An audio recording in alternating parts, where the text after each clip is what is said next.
வண்டி மாட பூட்டி அந்த வாய்க்கா ஓர ஓட்டி ஊரை சுத்தி காட்டி உன்னை கூட்டின்னு போறேன் ஸ்வீட்டி.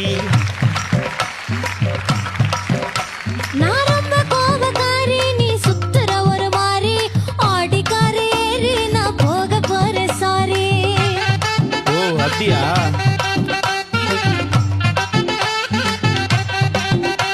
நான் வைக்க மாட்டேன் தாடி, நீ வேணா எனக்கு கூடி, இந்த மாமாவை தான் தேடி உன் தங்கச்சி வர ஓடி.